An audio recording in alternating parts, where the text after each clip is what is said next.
900 personas mueren en un día. La masacre de Johnstown.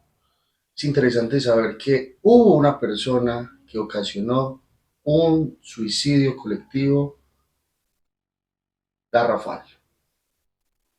Interesante, Cristian, analizar este tipo de casos que son un poco bizarros, pero que sin lugar a dudas deja una reflexión y una crítica a la sociedad. Comencemos desde los anales, desde los inicios de la historia de Jim Jones. ¿Quién era Jim Jones?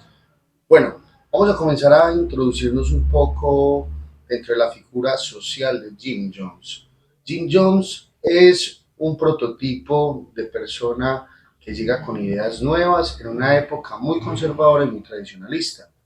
Podemos situarnos en una época de los 60, prácticamente los 70, donde apareció por primera vez un líder gestionando una nueva comunidad religiosa, unas nuevas ideas religiosas, una nueva fanaticada, pero sobre todo una sugestión colectiva basada desde el socialismo y la religión. Ok, no vamos a ahondar en política. Creo que no estás entendiendo el mensaje. La idea no es volvernos politiqueros ni meterle política al tema, pero históricamente sí sabemos que a nivel mundial se ha buscado, mediante diferentes corrientes filosóficas, estilos de vida o inclinaciones políticas, solucionar los problemas de la sociedad. Sin embargo, en el caso de Jim Jones, el hombre en pleno auge del tema del racismo decide ayudar a los más necesitados, decide ayudar a las personas de color, decide ayudar, pero esto bajo la premisa o bajo la figura de la protección. Completamente, Jim Jones introduce una dependencia emocional en las personas que comienzan a seguirlo. Como se vuelve antirracista, y trabaja con el colectivo más desprotegido que son los estratos ceros, uno y 2, es decir, la población más necesitada. Él comienza a emerger un legado de apoyo, un legado de amor. Por eso él titula su iglesia como el templo del pueblo. Templo del pueblo. Entonces ahí es donde nos damos cuenta cómo, y existen, en la actualidad existen personas oportunistas. Podríamos decir que Jim Jones fue oportunista porque en pleno auge del racismo, en pleno auge de la liberación del yugo del racismo en Norteamérica, aparece El Salvador, ¿cierto? Y él mismo lo llama, según la historia, él mismo lo llama socialismo apostólico. Completamente. Si vemos un socialismo apostólico, pues que lo introdujo en sí Jim Jones, es que es unir una doctrina política como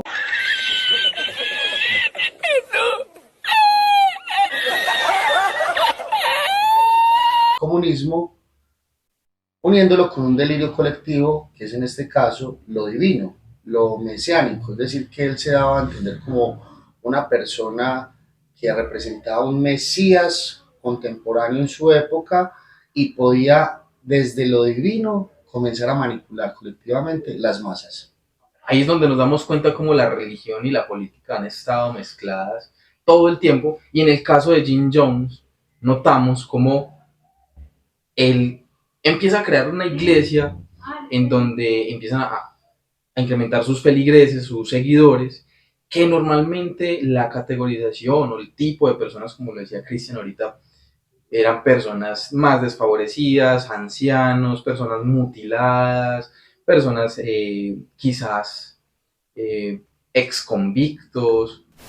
Lo impresionante y también pues lo característico de Jim Jones es que este logró por decirlo así, tener un poder a nivel social. Por eso es que políticos o agentes comunitarios, empresas, tanto públicas, gubernamentales, quisieron tener sociedad o alianza con él, porque él tenía el dominio y sobre todo la influencia de más de 3.000 filigreses.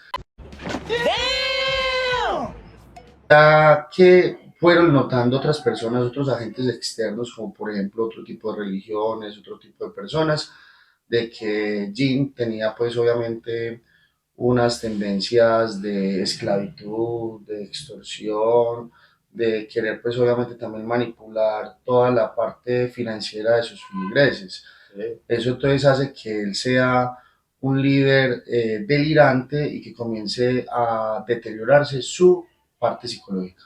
Y ustedes podrán imaginarse cualquier otro tipo de personajes que se le vienen a la mente con estas descripciones que estamos dando, pero sí, podríamos decir que son comportamientos que al día de hoy siguen vigentes en muchas personas, empresas, líderes, y más adelante vamos a ampliar qué tipo de personas, vamos a ser un poquito más polémicos, pero volvamos a Jim Jones. Jim Jones entonces es una persona que empieza a manipular de manera exagerada a las personas y esto buscando mediante actos teatrales porque con mucho respeto ante quien practique cualquier religión, buscaba contratar personas que actuaran en especies de sanaciones en su iglesia para él empezar a controlar la masa. O sea, empezaba a hacer curaciones, por ejemplo, X persona la saca del púlpito, del lugar donde están todos sentados, saca a una persona y dice, esta persona tiene cáncer y la voy a curar ya. Y pues obviamente la curaba porque nadie sabía que no tenía cáncer. ¿Sí? Ahí es donde uno dice, mediante actos premeditados empezaba a manipular. Y luego los líderes políticos de gancho con él lo apoyaban y le servían y le ayudaban porque pues 3.000, 4.000 votos en una campaña política pesa. Pesa bastante y ese era el poder de Jim, que ya podía no solo manipular a las personas, a su coeficiente, su consciente, sino también a comenzar a manipular las redes públicas, como la política, como las influencias sociales. Él comienza a utilizar a su favor desde sus cualidades a nivel pues del aspecto psicológico de Jim. Él era una persona megalómana, es decir, que comenzaba en este caso a tener delirios de grandeza, a creerse como la solución ante sus problemáticas sociales, esas problemáticas emocionales que carecían o que tenían cada una de esas personas que llegaban a esa secta. O sea, podríamos decir que fácilmente en la mayoría de religiones podríamos encontrar una gran cantidad de este tipo de personas que tienen alguna dolencia, que tienen alguna mutilación, que tienen alguna, digamos, alguna dificultad social o económica. Y normalmente encontramos que esas situaciones son aprovechadas a favor de los líderes para poder empezar a sacar un provecho. Efectivamente, como lo decía Karl Marx, vamos a citarlo, la religión es el opio del pueblo. Significa que este método, esta metáfora que es la religión ante la sociedad, es o busca, por decirlo así, un escape de la independencia, de la autocrítica y sobre todo del sentido, el consciente crítico que tenemos como tal.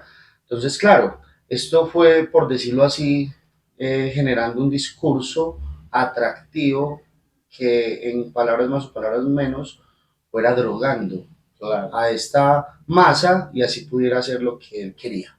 Ok, entonces retomando el hilo histórico de Jim Jones, uno dice, bueno, el tipo ya tiene su cantidad de feligreses, el tipo ya tiene un gran poder político, el tipo ya obviamente se drogaba, el tipo tenía muchas ideas delirantes, sea por efectos de los psicoactivos, o sea, por efectos de sus propios trastornos que vamos a ir desarrollándolos en el conversatorio.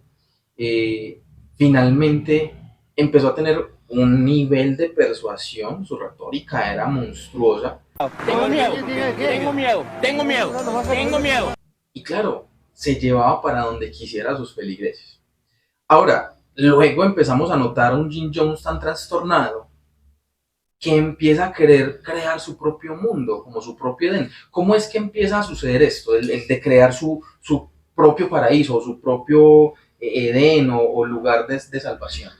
Bueno, como todo mesías, o por decirlo así, líder propagandístico, histriónico, como lo representaba en este caso Jim Jones, su histrionismo era base letal de sus discursos, es decir, la teatralidad, la sugestión, los delirios colectivos, pero sobre todo introdujo en cada uno de sus feligreses el terror, el miedo ideas irrelevantes y paranoicas del mismo.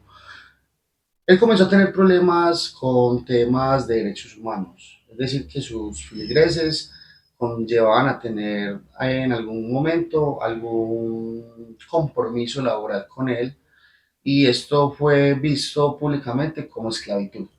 Por ese tipo de escándalos o polémicas que hacía la opinión pública, Jin decide un día ofrecerle al templo del pueblo una alternativa de buscar un paraíso en Latinoamérica, exactamente en el país venezolano.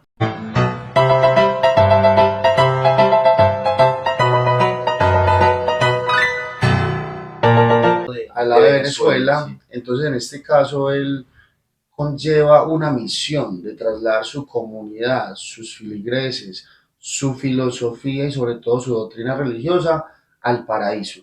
Él comienza a titularlo como un paraíso y es como para él un renacer después de la muerte y encontrar un lugar ideal desde todo lo que él les prometía. Claro, él era Salvador y teniendo a todo el mundo ya manipulado, ya controlado. Es más, la gente vivía, la gente respiraba por Jim Jones. Y finalmente él dice, bueno, tengo 3.000, 4.000 o la cantidad exorbitante de seguidores y quiero empezarme a alejar de las críticas, de la persecución, del ojo, porque obviamente en ese tiempo había personas muy despiertas y decían, no, este tipo está haciendo cosas que no son. Y él dice, me voy. ¿Cómo hace Jim Jones para llevarse 3.000 personas y trasladarse desde Norteamérica, sí, a Suramérica, con tanta cantidad de personas?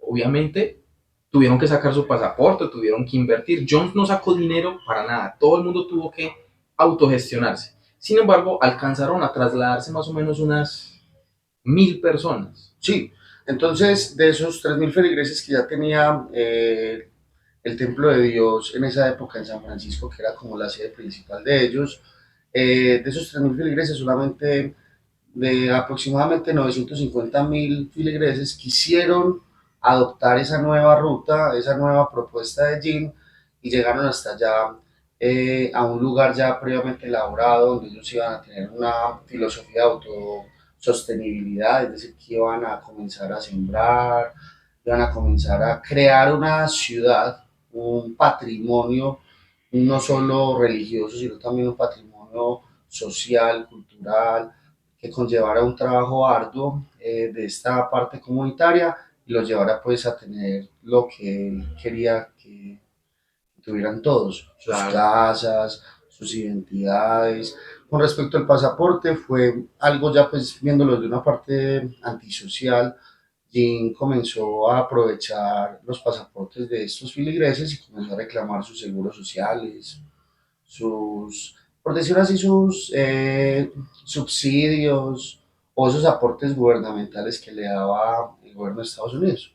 O sea, le robó a todos sus feligreses. Claro. Cogió sus pasaportes, los decomisados. O sea, ellos llegaban a la Guyana francesa, se ubicaban y claro, la gente era feliz diciendo, este es el paraíso, nunca nos imaginamos esto acá. Tenían para comer inicialmente, no eran 900 porque la gente iba llegando por grupos. Entonces, al principio eran una cantidad considerable de 300, 400, fue aumentando con el tiempo, pero en las primeras personas podían comer unas buenas raciones de comida, tenían el paraíso prácticamente, pero era un paraíso basado en el socialismo, ¿cierto?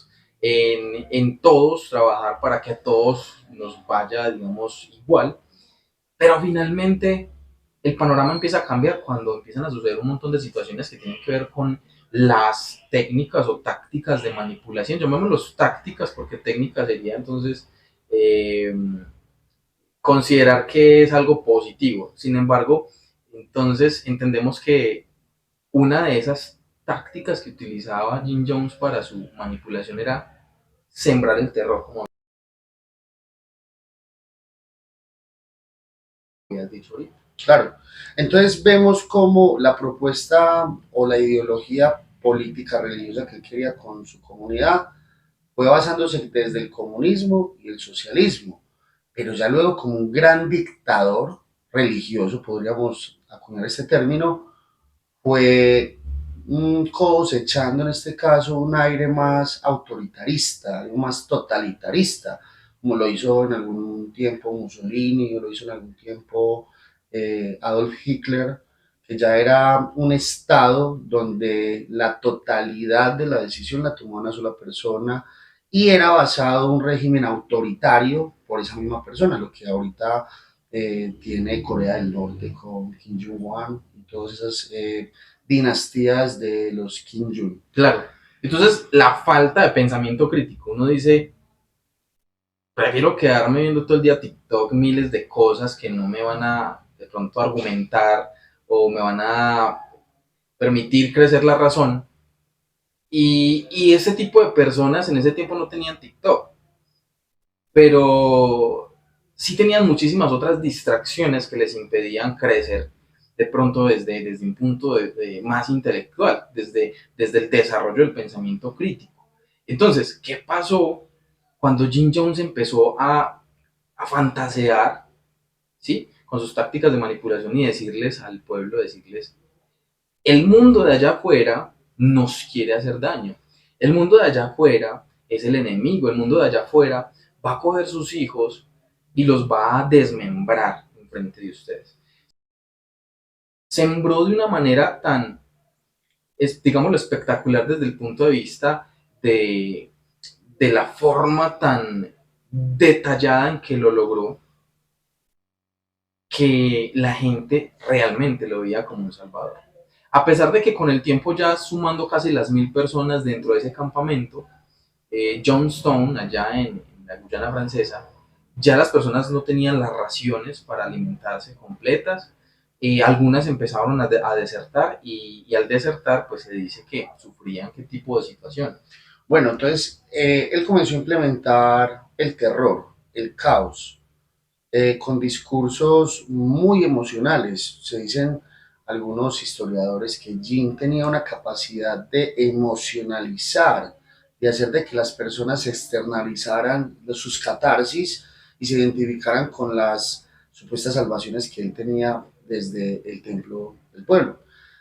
Hace entonces este tema de amedrantamiento psicológico o de lavado cerebral mental con temas de castigos. Entonces él comienza a hacer lo que en algún tiempo se vio como experimentos de la cárcel de Stanford, como a generar liderazgos dentro de la misma comunidad.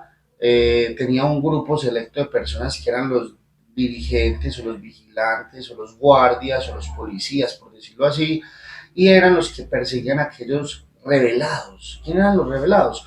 Esas personitas que sí se dejaron convencer por Jin, pero cuando ya llegaban allá, su lógica, su conciencia los despertaba y les decía, oye, esto es acá una cárcel, esto acá es una reclusión, un presidio perpetuo. Entonces ya cuando intentaban desligarse de la comunidad o intentaban devolverse para los Estados Unidos, eran sometidos a castigos, torturas, incluso escaparse de la isla era algo ilógico. Es decir, que tenía un anillo de seguridad comandado por personas que estaban ciegamente dirigidas por Jones.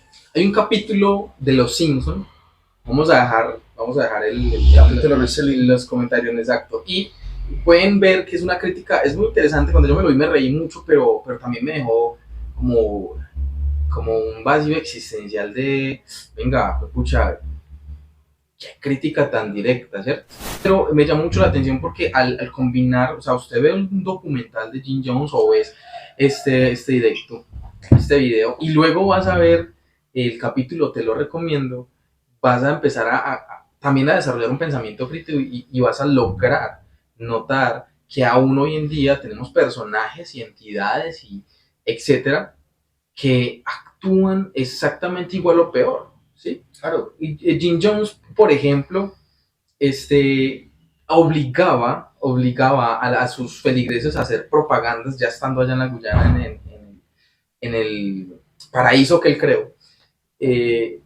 Obliga a las personas a hacer propaganda en donde dicen que realmente es el mejor lugar en el mundo para habitar. Y esto lo que hace es que muchísimas más personas se interesaran por llegar. Ahora, eso pasa en la actualidad, ¿cierto? No voy a decir exactamente contra qué religiones, pero la gran mayoría de las religiones, son muy sensacionalistas, demasiado teatrales. Y también sucede algo con el tema de la esclavitud, ahorita retomando como lo estabas mencionando. Una de las tácticas de manipulación es esta, utilizar la esclavitud. ¿Cómo? Jim Jones lo que hacía era que hacía trabajar a las personas más de 12 horas, más de 16 horas al día. ¿Por qué? Porque él tenía, digamos, la excusa de que él como un líder, como el principal, como el salvador, les prometía el paraíso total y ellos tenían que aguantar largas horas de jornadas laborales por decisión propia, porque él no los obligaba. Digamos, no los obligaba, los coercionaba o los coaccionaba de manera manipulativa. Y finalmente esto es una táctica de manipulación porque al bajar las defensas, al bajar, digamos, las vitaminas en tu cuerpo, al bajar la energía corporal, al no tener una capacidad lúcida de pensamiento, te vuelves completamente frágil.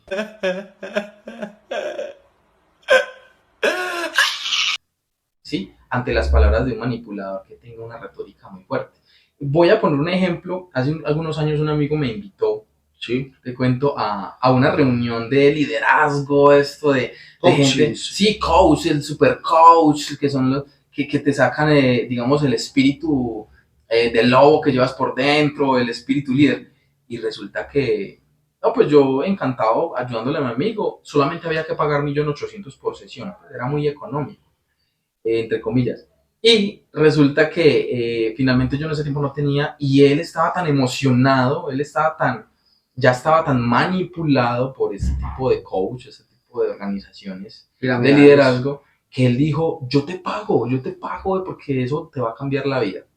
Y bueno, sí me la cambió porque aprendí y consulté e investigué sobre las prácticas de coerción, que de hecho las prácticas de coerción las veremos en otro capítulo, son antiguísimas y en Estados Unidos se vino a desarrollar una línea de pensamiento de coerción muy fuerte que hasta los días de hoy perduran. Pero ¿cuáles son las técnicas?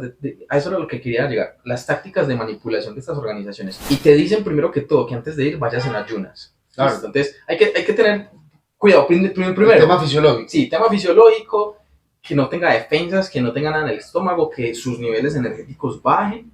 Para ser más débil. Sí, para que esté débil mentalmente, ¿cierto? Que tenga el tema cognitivo, que sea un proceso, que sean sus procesos que sean lentos, por el tema de inactividad energética en el cuerpo, ¿cierto?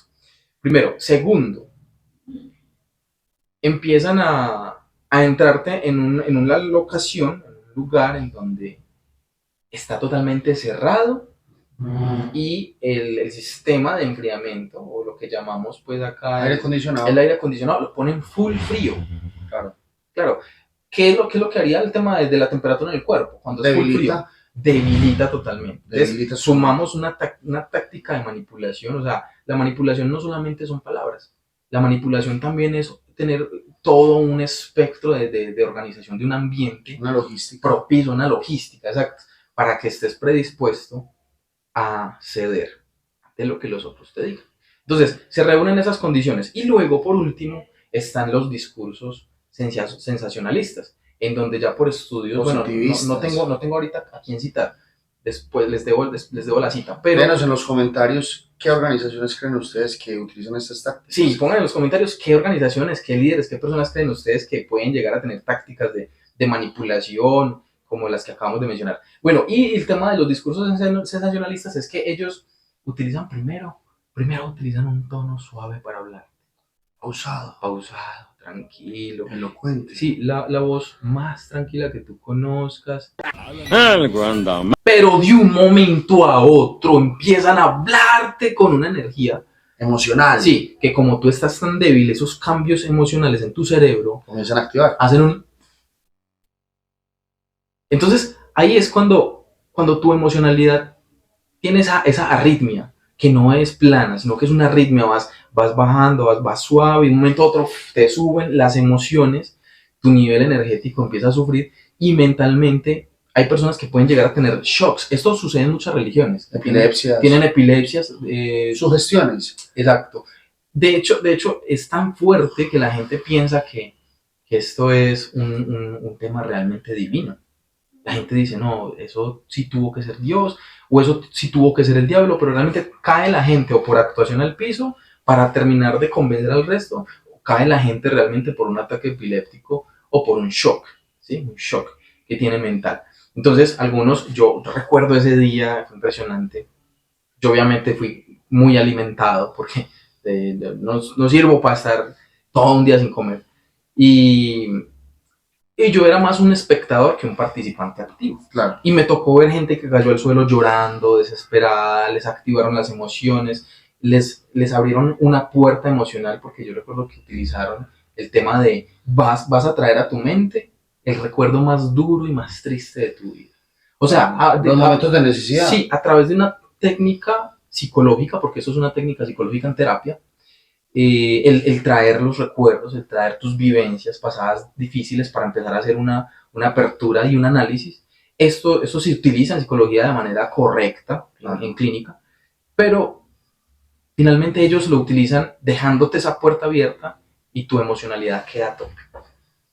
Esto es propicio, como Jim Jones, es propicio o deja, digamos, el ambiente para que seas totalmente manipulado. Claro. Y mira que eso fue lo que pasó. 900 personas cayeron ante la red persuasiva. Sí, manipulativa. Vamos a escuchar un fragmento real del audio del momento tan desastroso en el que Jim Jones, mediante un discurso de los que te estamos hablando, un discurso muy energético, un discurso manipulativo, asesina con su voz, asesina más de 900 personas que incluían niños. Muy bien. So, my opinion is that we be kind to children and be kind to seniors and take the portion like they used to take in ancient Greece and step over quietly because we are not committing suicide. It's a revolutionary act. We can't go back. They won't leave us alone. They're now going back to tell more lies, which means more congressmen, and there's no way we can survive.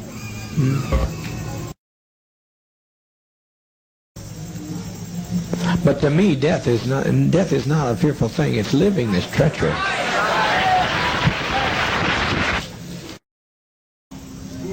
Not that I'm afraid to die.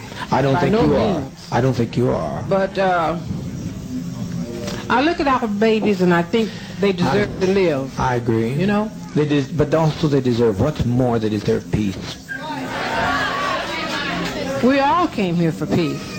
And have we had it? No. I tried to give it to you. I've laid down my life practically. I've practically died every day to give you peace. And you've still not had any peace. You look better than I've seen you in a long while. But I cannot separate myself from the pain of my people. And you can't either, Christine, if you stop to think about it. You can't separate yourself. We've walked too long together. I know that, but I still think as an individual, I have a right to... You do, and I'm listening. What I think, what I feel. And I think we all have a right to our own destiny as individuals. Right. And I think I have a right to choose mine, and everybody else has a right to choose theirs. Mm-hmm. You know?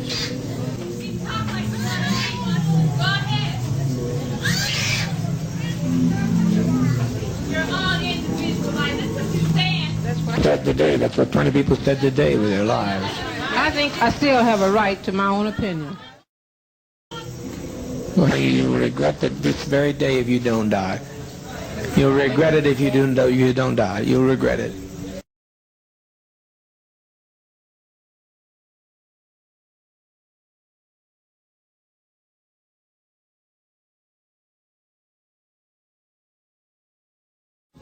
To move, and the people that are standing there in the aisle go stay in the radio room yard, but everybody get behind the table and back this way, okay?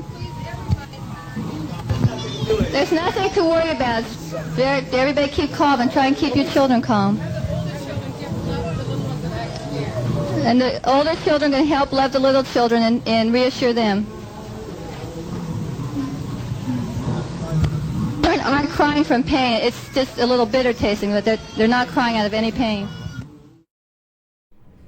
Llega un día a posicionarse en todos los problemas judiciales, gubernamentales, ya está en el ojo del huracán, el FBI, obviamente Estados Unidos de América, al saber que uno de sus compatriotas hizo, por decirlo así, llevarse a todos estos estadounidenses, estos americanos, a una isla, comenzó entonces a ser objetivo de estas entidades gubernamentales.